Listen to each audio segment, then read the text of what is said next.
أعوذ بالله من الشيطان الرجيم.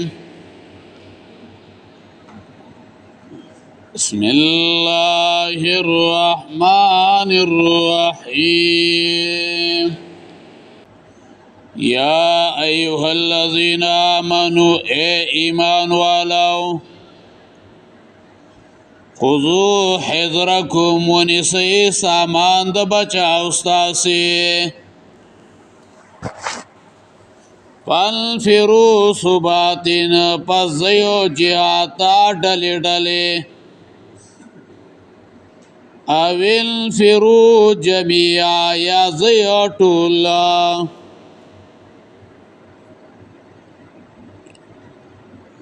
و دی آیت کی مومنانو مخلصینو تا خطاب کی دا خبره ویلې شوې ده چې جهاد د پاره چې وزي نو دا غې نه مخکې دا غې د پاره تیارې وکړي. بیا که د هغې دپاره د وسلې ضرورت وي نو د وسلې تیاری وکړي او که د مجاهدینو د شمیرو په اعتبار باندې وي نو د مجاهدینو شمیرو هغه برابر کړي هغه د مخکې نه تیار کړي.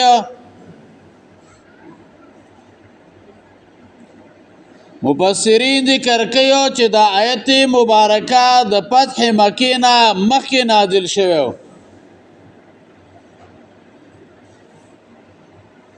او په دې سره دا خبره مقصودی ده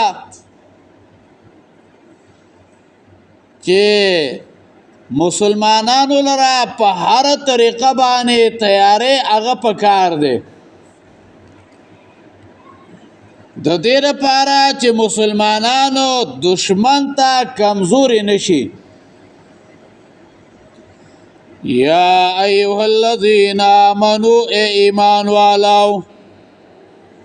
خذوا حذرکم ونیسئ سامان د بچاو ستاسې حذرکم یعنی خپلو بچاو هغه اختیار کیا او وسلاو د جنگ په سامانو تیارولو سره. حذر په اصل کې ویل کېږي التيقظ للمکروه یعنی یو بد شیطا چې په نفس باندې بد لګيږي هغه ته ځان ویخو او بیدار ساتل. یو شی نفس باندې بد لګيږي هغه ته ځان ویښ ساتل بیدار ساتل. نو مطلب دا دی ونیسئ بیدار خپل او دشمن ته بیدار شي دا غوی د چالونو نه دا غوی د مکرونو نه ځانو خبر کې یو داغي مقابله کې وسلې تیاری کیا.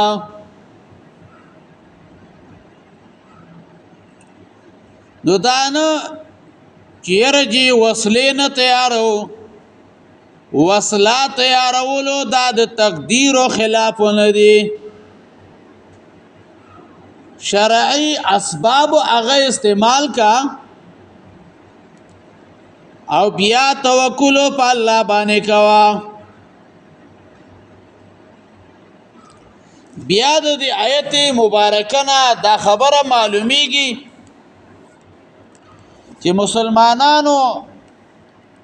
دا غټولو وسایلو جوړولو استعمالولو باندې فرض کفایي توګه باندې دا مکلف دي. لکه ټینکونه تیارولو بمونه تیارولو خود کافر مقابله لپاره دغه شانې جهازونه تیارولو، دغه شانې خبري سیستم او تیارول چې د کفارو د خبرو نه انسان هغه څه شي خبر شي.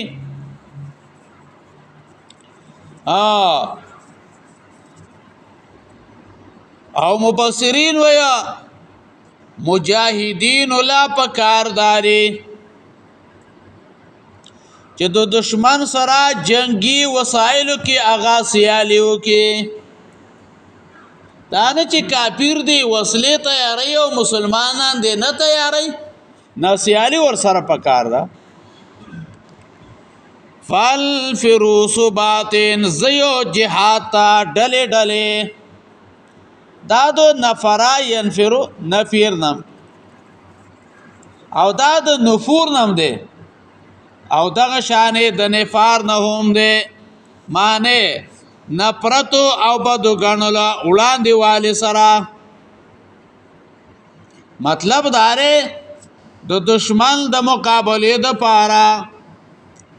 یا د علم او د ذکر د پاره بهر وتلو معنی کې استعماليږي. مطلب داره دانو چې ته د علم د پاره نشي وتلې د کور نه د جهاد د پاره د کور نه نشي وتلې نه جنا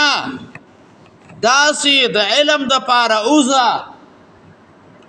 داسي د جهاد د پاره اوزا ګوې کې چې ستا د کور نه سده نفرت ده د علم د پاره داسي اوزا لکه چې ستا د کور نه نفرت ده. فال فروس باطن زیو جهاد تا ډلې ډلې زیا اویل فرو جميعا یا زیو ټولا. بیا جهاد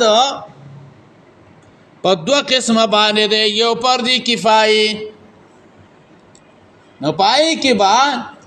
لخکری د مجاهدین واغه بلې غلې شي کله به نبی له سلام یو زیتا کله به بل زیتا نبی له سلام او مجاهدین واغه بلې غل او دویمو فرض عین او دیتا نفیر عام هم ویا لکه غزا د تبوک کې مسلمانانو باندې ټول باندې فرض وا چې جهاد ته بوزي ځکه دشمنو راغله و او بیا علماء ویا چې کله دشمن هغه په ملک باندې راغې د بیا بدانوي چې ورګه ز حج لازم او ز عمره لازم نه دی بنا حج لذي نه به عمره لذي بلکې د دشمن مقابله لبوزي چې کله دشمن هغه په ملک باندې راغی او زنانه بم د خاوند اجازت نه بغیر د جهاد لپاره بوزي ولیکن علماوی نن سبا دور کې با عمره لمزي حج لمزي او جهاد به هم کې ځکه دا ټول کارونه هغه کېدل شي. وَإِنَّ مِنْكُمْ يَقِنًا بَعْضُ اسْتَاسُنَا لَمَلَّ يُبَطِّئَنَّ خَامَخَ أَغْدِي چُرُسْتُ کېږي فَإِنْ أَصَابَتْكُمْ مُصِيبَةٌ كَوَرَسِيږي تاسو ته تکلیف قال وای قد انعم الله علی یقینا نسان کله د الله په ما باندې اذ لم اكن معهم شهیدا چې نو ما از حاضرو د دوی سره. اوس د منافقانو حال هغه بیانېږي چې د نفاق په وجه با جهاد ته نوتله د منافقت د وجه نه با جهاد ته نوتله او یوازې دا نه چې په خپل باندې به جهاد د پاره نوتله نه جنا د نور خلکو همت هغه به سکاو هغه به کمولو لکه عبد الله ابن ابي ابن سلول دا خاص عادتو مخکې موږ په دې باندې تفصیل کړو چې د نیمې لارې نس شو واپس شو او ویل یاره دا پیغمبر زمونږ په مشوره باندې عمل ونه که نو څه دپاره ورسره موږ ځو وَإِنَّ مِنْكُمْ یقینا بعض ستاسو نه لمن لیبطئن خامخا دی چې وروستو کېږي تبطئ او ابتئ یعنی خپلم د جهاد نه سستی کیا خپل باندې د جهاد نه سستی کیا او بل څوک هم د وتلو نه پاتې کیا امام قرطبي رحمه الله ویا او دا بعد خلکو کې دا مرض وي په خپلم یو کار خیر هغه نشي کوله او نه کیا خو لیکن بلم څه کیا ګوري چې د دې کار خیر نه سکی محرومه کې قال وای فإن أصابتكم مصيبة کورسیږي تاسو ته تکلیف قال وای قد انعم الله علی یقینا احسان کله الله په ما باندې یعنی په ما باندې الله دا احسان کو چې جهاد لا نړما ها ويرا کزم جهاد لتله نو څنګه چې دا مسلمانان مصیبت کې گیر شو نو دغه شان با زبا ما مصیبت کې گرفتار وې نو منافق انسان دادو مسلمانانو په مصیبت باندې خوشاليږي او د جهاد نه اساره دلو دا کمال غني ښا يرجي زړیر د کمال والا سليما چې ګوره زنو متل کنه زه پویدل ما کنه چې دوی ته به دا تکلیف پالته سکیږي مکر او د جهاد نه ساره دل کمال غني او ځان ورته خو کار کیږي او نور د هیڅ پروا نه لري قال وای قد انعم الله علی یقینا احسان کړ الله په ما باندې اذ لم اکم معهم شهیدا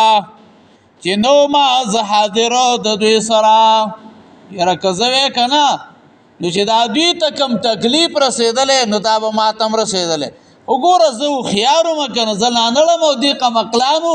وې دوی څه شو لاړ ولئن اصابكم فضل من الله او کورسیږي تاسو ته فضل د الله د طرفه لا يقولن خامخوای کألم تکن بینکم گویا کې چې نوا بینکم پمن تاسو کې و بینه پمن دای کې مودتون دوستانه یا لیتنی ارمان کنتو معهم چې زوی د دوی سره فافوز فوزا عظیما زبا کامیاب شوی په کامیاب یو لوی سره ګوره دلته کې وایي ولئن اصابکم فضل من الله که ورسیږي تاسو ته فضل د الله د طرفه او د فضل نه مراد فتح او غنیمت ده الله نو کله چې دیتا فتح او غنیمت مومنانو ته حاصل شي نو داوی یا لیتنی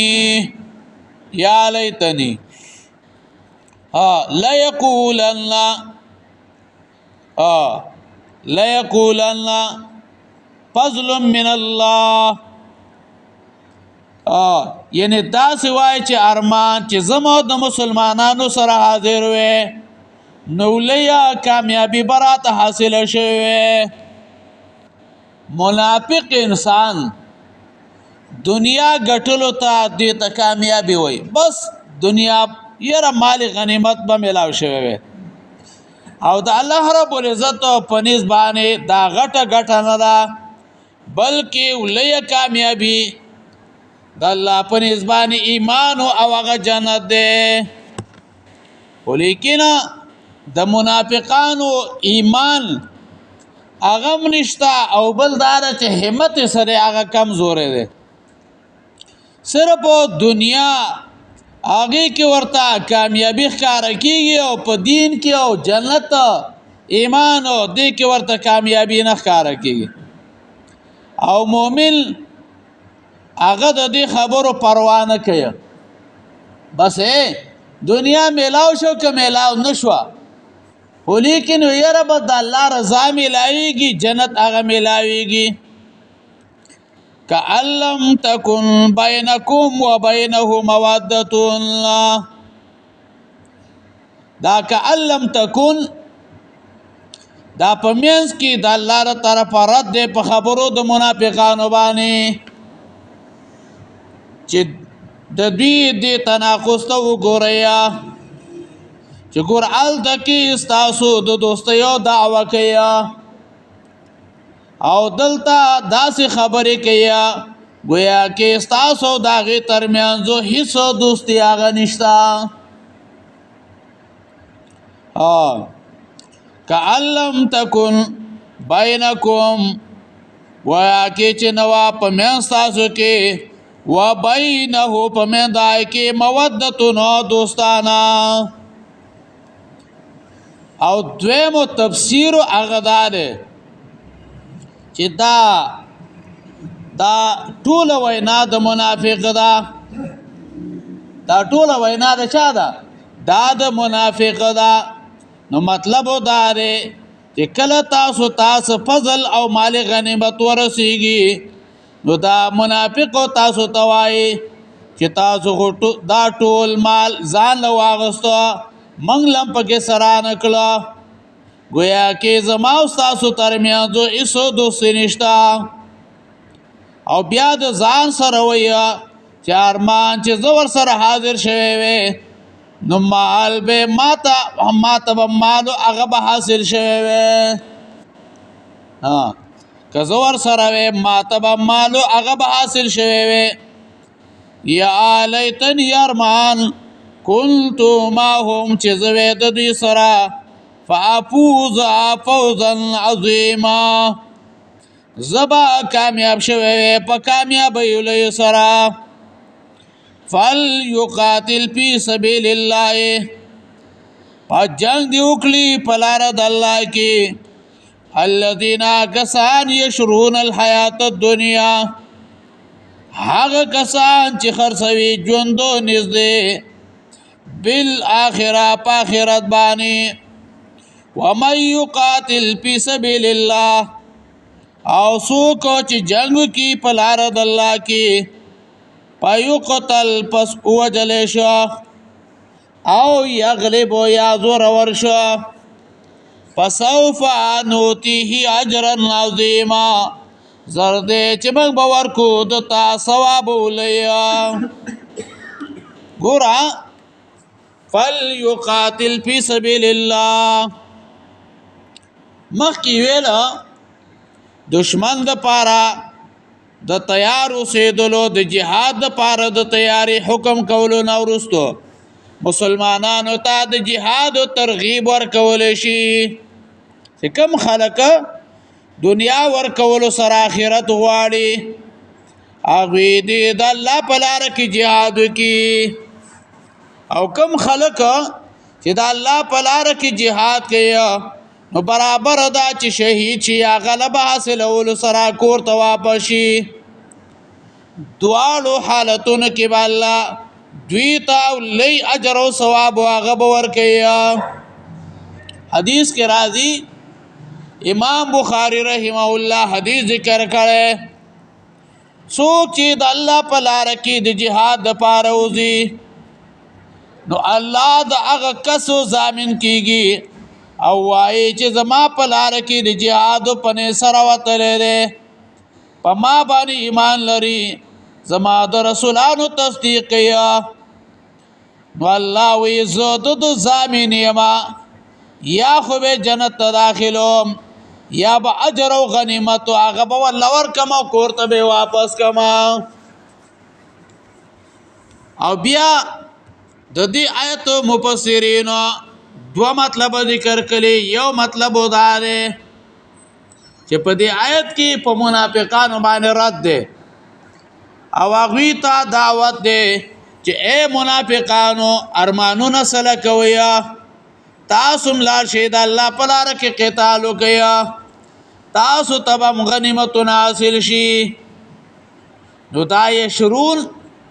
شرا په معنا دا غستو باندې شو او دویم مطلب هغه دی چې دلته الله